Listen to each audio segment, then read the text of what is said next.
Friends good morning, welcome back to my channel. Friends, ನೀವು ನೋಡ್ತಾ ಇದ್ದೀರಾ Kavitha's Kannada recipe channel. Friends, ಇವತ್ತಿನ ವಿಡಿಯೋದಲ್ಲಿ ಒಂದು ಇನ್ಸ್ಟೆಂಟ್ ಆಗಿ ಮಾಡುವಂತಹ ಬ್ರೇಕ್ಫಾಸ್ಟ್ ಅಥವಾ ಸ್ನ್ಯಾಕ್ಸ್ ರೆಸಿಪಿನ ತೋರಿಸ್ತಾ ಇದ್ದೀನಿ. ಮಕ್ಕಳ ಲಂಚ್ ಬಾಕ್ಸ್ಗೂ ಕೂಡ ಈ ರೀತಿ ಒಂದು ರೆಸಿಪಿನ ನೀವು ರೆಡಿ ಮಾಡ್ಬೋದು. ಬೆಳಗಿನ ಅವಸರಕ್ಕೆ ಈ ತರ ಒಂದು ರೆಸಿಪಿ ಇದ್ರೆ ನೀವು ಇನ್ಸ್ಟೆಂಟ್ ಆಗಿ 10 to 15 ಮಿನಿಟ್ಸ್ ಅಲ್ಲಿ ರೆಡಿ ಮಾಡ್ಬೋದು. ಓಕೆನಾ? ಸೊ ಫ್ರೆಂಡ್ಸ್, ಬನ್ನಿ ಹಾಗಾದ್ರೆ ತಡ ಮಾಡ್ದೇನೆ ಈ ಒಂದು ಹೆಲ್ದಿ ಆದಂತ ರೆಸಿಪಿನ ಯಾವ ರೀತಿ ಮಾಡೋದು, ಇದಕ್ಕೆ ಬೇಕಾಗುವ ಸಾಮಾನುಗಳು ಯಾವಂತೇಳಿ ನೋಡ್ಕೊಂಬರೋಣ.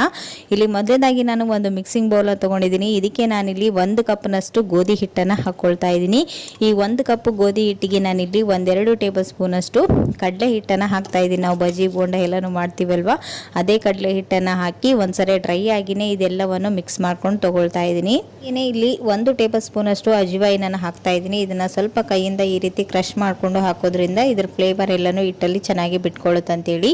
ಇವಾಗ ಇದೆಲ್ಲವನ್ನು ಹಾಕಿದ ನಂತರ ಇದಕ್ಕೆ ಸ್ವಲ್ಪನೇ ನೀರನ್ನು ಆ್ಯಡ್ ಮಾಡಿಬಿಟ್ಟು ನಾವು ದೋಸೆ ಯಾವ ರೀತಿ ಮಾಡ್ಕೊಳ್ತೀವಲ್ವಾ ಆ ರೀತಿ ಗಂಟುಗಳಿಲ್ಲದ ಥರ ನೀಟಾಗಿ ಇದನ್ನ ಮಿಕ್ಸ್ ಮಾಡ್ಕೊಂಡು ತಗೊಳ್ಳಿ. ಓಕೆನಾ? ಒಟ್ಟಿಗೆನೆ ನೀರನ್ನು ಸೇರಿಸ್ಕೊಳ್ಳೋದಕ್ಕೆ ಹೋಗಬೇಡಿ, ತೆಳು ಆದರೆ ಕಷ್ಟ ಆಗುತ್ತೆ. ಸೊ ಮತ್ತೆ ಹಿಟ್ಟನ್ನು ಸೇರಿಸ್ಕೊಳ್ಬೋದು, ಬಟ್ ಸ್ವಲ್ಪನೇ ನೀರನ್ನು ಆ್ಯಡ್ ಮಾಡಿಬಿಟ್ಟು ಈ ರೀತಿಯಾಗಿ ಮಿಕ್ಸ್ ಮಾಡ್ಕೊಂಡು ತಗೊಳ್ಳಿ. ಸ್ವಲ್ಪನೂ ಗಂಟುಗಳಿರಬಾರ್ದು. ಇಲ್ಲಿ ನೋಡ್ತಾ ಇದ್ರೆ ಇವಾಗ ಇದು ಚೆನ್ನಾಗಿ ಮಿಕ್ಸ್ ಆಗಿದೆ. ಒಂದು ಬ್ರೇಕ್ಫಾಸ್ಟ್ನ ಇನ್ನೂ ಹೆಲ್ದಿ ಮಾಡೋದಕ್ಕೋಸ್ಕರ ಇದಕ್ಕೆ ಸ್ವಲ್ಪ ವೆಜಿಟೇಬಲ್ಸ್ನ ಆ್ಯಡ್ ಮಾಡ್ತಾ ಇದ್ದೀನಿ. ಮಕ್ಕಳಿಗೆ ಈ ರೀತಿ ಮಾಡಿ ಕೊಡೋದ್ರಿಂದ ಅವರ ಹೆಲ್ತಿಗೆ ತುಂಬಾನೇ ಒಳ್ಳೆಯದು. ಇಲ್ಲಿ ನೋಡ್ತಾ ಇದ್ರೆ ನಾನು ಇಲ್ಲಿ ಸ್ವಲ್ಪ ಕ್ಯಾಬೇಜ್, ಸ್ವಲ್ಪ ಈರುಳ್ಳಿ, ಸ್ವಲ್ಪ ಟೊಮೆಟೊ, ಹಾಗೇನೆ 1 ಹಸಿಮೆಣಸಿನಕಾಯಿ, ಸ್ವಲ್ಪ ಕರಿಬೇವು, ಕೊತ್ತಂಬರಿ ಸೊಪ್ಪನ್ನ ಸಣ್ಣದಾಗಿ ಕಟ್ ಮಾಡಿ ಹಾಕೊಂಡಿದ್ದೀನಿ. ಇನ್ನು ಎಕ್ಸ್ಟ್ರಾ ಕ್ಯಾರೆಟ್, ಕುಕುಂಬರ್ ಏನಾದರೂ ಯೂಸ್ ಮಾಡ್ಬೋದು. ಮಕ್ಕಳು ಯಾವ ತರಕಾರಿ ಅದು ಮಾಡಿದಾಗ ತಿನ್ನೋದಿಲ್ಲಲ್ವಾ, ಅಂಥವ್ರಿಗೆ ಈ ರೀತಿ ನೀವು ಹಿಟ್ಟಲ್ಲಿನೇ ನೀಟಾಗಿ ಮಿಕ್ಸ್ ಮಾಡಿಕೊಂಡು ಕೊಡೋದ್ರಿಂದ ಮಕ್ಕಳಿಗೆ ಇಂಡೈರೆಕ್ಟ್ ಆಗಿ ಹೆಲ್ದಿ ಆದಂಥ ತರಕಾರಿನ ತಿನ್ನಿಸಿದಾಗುತ್ತೆ. ಇವಾಗ ಇಲ್ಲಿ ನೋಡ್ತಾ ಇದ್ರೆ ಈ ವೆಜಿಟೇಬಲ್ಸ್ ಎಲ್ಲನೂ ಹಾಕಿ ನೀಟಾಗಿ ಒಂದ್ಸರಿ ಮಿಕ್ಸ್ ಮಾಡಿಕೊಂಡು 1-2 ಮಿನಿಟ್ಸ್ ಇದನ್ನ ರೆಸ್ಟ್ ಮಾಡಲು ಬಿಡ್ತಾ ಇದ್ದೀನಿ. ಇವಾಗ ಇಲ್ಲಿ ನೋಡ್ತಾ ಇದ್ರೆ 1-2 ಮಿನಿಟ್ಸ್ ಆಗಿದೆ. ನಂತರ ನೋಡ್ತಾ ಇದ್ರಲ್ವಾ,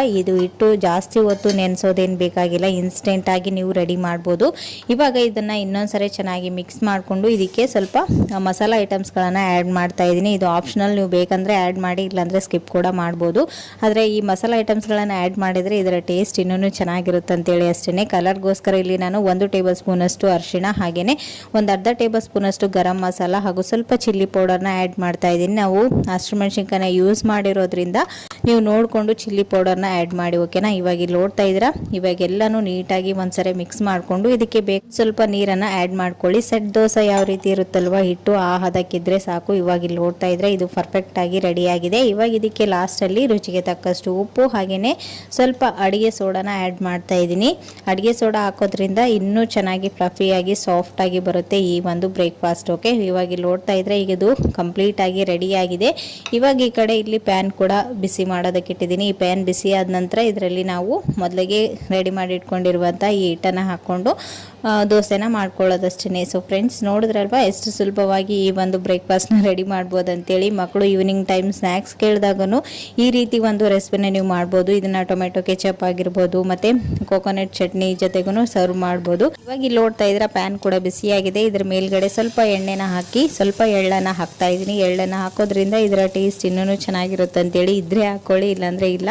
ಇವಾಗ ಇದ್ರ ಮೇಲ್ಗಡೆ ಸೆಟ್ ದೋಸೆ ತರ ಈ ಹಿಟ್ಟನ್ನು ಸ್ಪ್ರೆಡ್ ಮಾಡಿ ಮೇಲ್ಗಡೆ ತುಪ್ಪ ಅಥವಾ ಎಣ್ಣೆನ ಹಾಕಿ ಒಂದು ಲಿಡ್ನ ಕ್ಲೋಸ್ ಮಾಡಿ 1-2 ಮಿನಿಟ್ಸ್ ಇದನ್ನ ಚೆನ್ನಾಗಿ ಕುಕ್ ಆಗಲು ಬಿಡಬೇಕು. ಇದರಲ್ಲಿ ಹಸಿ ವೆಜಿಟೇಬಲ್ಸ್ನ ಯೂಸ್ ಮಾಡಿರೋದ್ರಿಂದ ಸ್ವಲ್ಪ ಪೇಷನ್ಸ್ ಇಂದ ಇದನ್ನ ಚೆನ್ನಾಗಿ ಫ್ರೈ ಮಾಡ್ಕೊಳ್ಳಿ. ಇವಾಗ ಇಲ್ಲಿ ನೋಡ್ತಾ ಇದ್ರ ಮೇಲ್ಗಡೆ ಎಲ್ಲಾನು ಚೆನ್ನಾಗಿ ಫ್ರೈ ಆಗಿದೆ ಒಂದು ಸೈಡ್. ಇವಾಗ ಇನ್ನೊಂದು ಸೈಡ್ ಟರ್ನ್ ಮಾಡ್ಕೊಂಡು ತೋರಿಸ್ತಾ ಇದ್ದೀನಿ. ಕಲರ್ ನೋಡಿ ಎಷ್ಟು ಪರ್ಫೆಕ್ಟ್ ಆಗಿ ಬಂದಿದೆ ಅಲ್ವಾ, ನೋಡಿದ್ರೇ ತಿನ್ಬೇಕನ್ಸುತ್ತೆ. ಎಣ್ಣೆ ಹಾಕ್ತಾಳ, ಕಡಿಮೆ ಇಂಗ್ರೀಡಿಯೆಂಟ್ಸ್ನ ಯೂಸ್ ಮಾಡಿಕೊಂಡು ಒಂದು ಹೆಲ್ದಿ ಆದಂಥ ಬ್ರೇಕ್ಫಾಸ್ಟ್ನ ನೀವು ರೆಡಿ ಮಾಡ್ಬೋದು. ಸೊ ಇವತ್ತೇನೆ ನಿಮ್ಮ ಮನೆಯಲ್ಲಿ ಇದನ್ನ ಒಂದ್ಸರಿ ಟ್ರೈ ಮಾಡಿ ನೋಡಿ, ಹೇಗೆ ಬಂತು ಅಂತೇಳಿ ನನಗೆ ಕಮೆಂಟಲ್ಲಿ ತಿಳಿಸಿ. ಓಕೆನಾ? ಇಲ್ಲಿ ನೋಡ್ತಾ ಇದ್ದೀರಲ್ವಾ ಎಷ್ಟು ಕಲರ್ಫುಲ್ ಆಗಿ ಕಾಣಿಸ್ತಾ ಇದೆ ಅಂತೇಳಿ. ಟೇಸ್ಟ್ ವೈಸ್ ಕೂಡ ಅಷ್ಟೇ ತುಂಬಾನೇ ಚೆನ್ನಾಗಿತ್ತು. ಮಕ್ಕಳಿಗೆ ತುಂಬಾನೇ ಇಷ್ಟ ಆಗುವಂಥ ಒಂದು ರೆಸಿಪಿ. ನಿಮ್ಗೂ ಕೂಡ ಕಡಿಮೆ ಇಂಗ್ರೀಡಿಯೆಂಟ್ಸ್ ಅಲ್ಲಿ ಕಡಿಮೆ ಟೈಮಲ್ಲಿ ಒಂದು ಬ್ರೇಕ್ಫಾಸ್ಟ್ ಅಥವಾ ಸ್ನ್ಯಾಕ್ಸ್ ರೆಸಿಪಿನ ರೆಡಿ ಮಾಡ್ಬೋದು. ಸೊ ಫ್ರೆಂಡ್ಸ್, ನೋಡಿದ್ರಲ್ವಾ, ಈ ಒಂದು ರೆಸಿಪಿ ನಿಮ್ಗೂ ಕೂಡ ಖಂಡಿತ ಇಷ್ಟ ಆಯ್ತು ಅಂತ ಅನ್ಕೊಂಡಿದ್ದೀನಿ.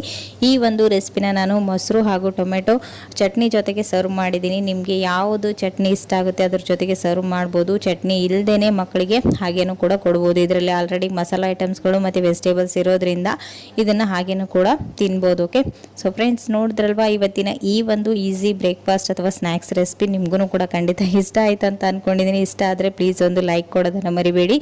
ಇವತ್ತಿನ ಈ ರೆಸಿಪಿನ ಇಲ್ಲಿಗೆ ಎಂಡ್ ಮಾಡ್ತೀನಿ.